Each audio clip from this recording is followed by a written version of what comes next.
In a quiet London suburb, the unimaginable occurred. Within a typical council house, bizarre events unfolded in the late 1970s, captivating the nation. Objects flew, furniture shifted, and eerie voices whispered. This is the Enfield Poltergeist, Britain's most famous and deeply unsettling ghost story. Spooked? Subscribe for more mysteries if you dare. In the unassuming London suburb of Enfield, before the bizarre happenings began, number 284 Green Street was simply the unremarkable family home of the Hodgsons. Peggy Hodgson, a single mother, was raising her 4 children there: Margaret, Janet, Billy, and the youngest of the siblings, Johnny. Their daily life was much like that of any other family in 1970s London, playing out within the ordinary walls of a typical council house. Enfield itself was a perfectly normal suburban area, seemingly quite distant from anything extraordinary or even remotely paranormal. Their semi-detached house, mirroring every other dwelling on Green Street, was plain in design, solidly built of brick, and utterly unremarkable in its appearance. Inside their home, each day was filled with the regular rhythms of attending school, completing household tasks, and sharing simple family meals, a thoroughly conventional existence.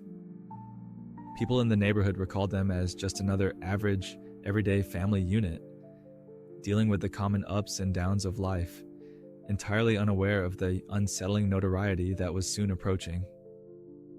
This very sense of normalcy is absolutely key to understanding the Enfield story, because it powerfully highlights the stark contrast with the truly inexplicable events that would soon shatter their ordinary world. The first hints of something amiss at Green Street were subtle, easily dismissed at first as just the house settling or childish imagination. It began with faint sounds, unexplained scraping noises from within the walls and floors, and unsettling creaks in the dead of night. Then came the furniture. Initially, it was just slight movements, a chair nudging itself away from the table, a drawer sliding open on its own. These incidents were initially brushed off. Perhaps the floorboards were uneven, or maybe a door wasn't latched quite properly. However, the phenomena quickly escalated. Drawers would now fling open forcefully, scattering their contents across the room. Heavy furniture, like chests of drawers and even beds, started to slide across the floor, seemingly of their own volition. Small objects began flying through the air. Marbles, toys, and cutlery were tossed around rooms, sometimes with considerable force. Fear began to creep into the Hodgson household, replacing initial confusion. Rational explanations seemed increasingly inadequate. The family started to realize that something truly strange, something beyond the ordinary, was happening within their walls. The unsettling events at Green Street took a darker turn, moving beyond mere object movement to more aggressive and frightening displays. Loud banging resonated through the house, scratching sounds emanated from walls, and beds shook violently, even with people in them. Then, chillingly, voices began to be heard. These were not normal human voices, but often described as guttural, gruff, and distinctly male. The voice identified itself as Bill, and it claimed to be the spirit of a former resident who had died in the house. 11-year-old Janet Hodgson became the unwilling medium for this voice, with many witnesses claiming the sounds appeared to come directly from her. Janet became the epicenter of the Enfield haunting, seemingly targeted or even possessed by whatever force was at work. This development ignited intense debate. Could a young girl genuinely be the conduit for a paranormal entity?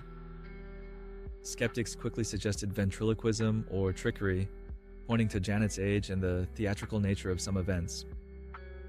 However, many who witnessed the phenomena firsthand, including seasoned investigators, remained genuinely perplexed and unconvinced by simple explanations. Janet, thrust into the media spotlight, found her childhood overshadowed by intense scrutiny and the enduring mystery of the Enfield Poltergeist. As the Enfield disturbances gained wider attention, the Society for Psychical Research, or SPR, dispatched investigators Maurice Grosse and Guy Leon Playfair. These men were not ghost hunters in the sensationalist sense, but serious researchers aiming to apply scientific rigor to paranormal claims. Grosse and Playfair spent months at Green Street, meticulously documenting events, interviewing the family, and setting up recording equipment. They employed a range of methods, from simple observation to complex audio recording, trying to capture evidence of the phenomena. After their extensive investigation, both Grosse and Playfair concluded that genuine paranormal activity was indeed occurring at the Hodgson house. They documented hundreds of incidents they deemed inexplicable by conventional means, bolstering the claims of a true poltergeist. However, their conclusions were far from universally accepted. Skeptics quickly emerged, offering alternative interpretations of the Enfield case. Critics pointed to inconsistencies in the Hodgson's accounts and highlighted instances where events seemed to occur when investigators weren't present. Photographic and video evidence was scrutinized, with some analysts suggesting signs of manipulation or staging in certain instances. Accusations of hoaxing were directly leveled at Janet and Margaret, the two sisters at the center of the alleged haunting. Skeptics proposed that the girls, perhaps seeking attention or responding to family stress, were consciously faking some or all of the events. The possibility of ventriloquism to create the Bill voice was also heavily debated, with some claiming Janet could have produced it herself. Others suggested psychological factors were at play, arguing that family anxieties and suggestibility could have amplified ordinary household noises. Some even proposed that the girls, caught in a stressful environment, might have unconsciously manifested some of the physical phenomena themselves. The intense media coverage, it was argued, could have further incentivized attention-seeking behaviors, whether conscious or subconscious. Ultimately, the skeptical response cast significant doubt on the paranormal interpretation, offering a range of more earthly explanations. The debate over genuine haunting versus elaborate hoax remains at the very heart of the Enfield Poltergeist mystery to this day. The Enfield case transcended news headlines, becoming a lasting fixture in popular culture and captivating imaginations for decades. Its impact is evident across media, profoundly influencing paranormal themes in films and television shows for years after the events.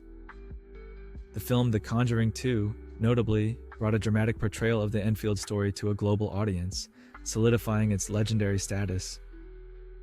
Numerous books and documentaries have also explored the Green Street events, each offering varied analyses of the alleged haunting. The story's enduring appeal lies partly in its gripping narrative, an ordinary family facing extraordinary, inexplicable events. The inherent ambiguity of the case, real haunting or hoax, also fuels ongoing debate and public fascination with the mystery. Finally, its ordinary setting, a simple council house, makes the Enfield Poltergeist universally relatable, tapping into deep-seated anxieties about the unexplained invading everyday life. In the end, the core question of the Enfield Poltergeist lingers: genuine mystery or elaborate deception? The answer remains frustratingly unclear. Expert investigators and determined skeptics clashed, presenting conflicting evidence and interpretations that never fully resolved the puzzle. To this day, no definitive explanation accounts for all the events at 284 Green Street, leaving a void of understanding. It's precisely this unresolved nature, this enduring ambiguity, that maintains the Enfield case's relevance and appeal in discussions of the paranormal. And so, the Enfield Poltergeist endures as Britain's most famous ghost story, captivating enigma that continues to fascinate and provoke debate. Enjoyed diving into the Enfield Enigma? Leave a like if you're still pondering the unexplained, and tell us in the comments which mystery we should unravel next. Have a wonderfully weird day.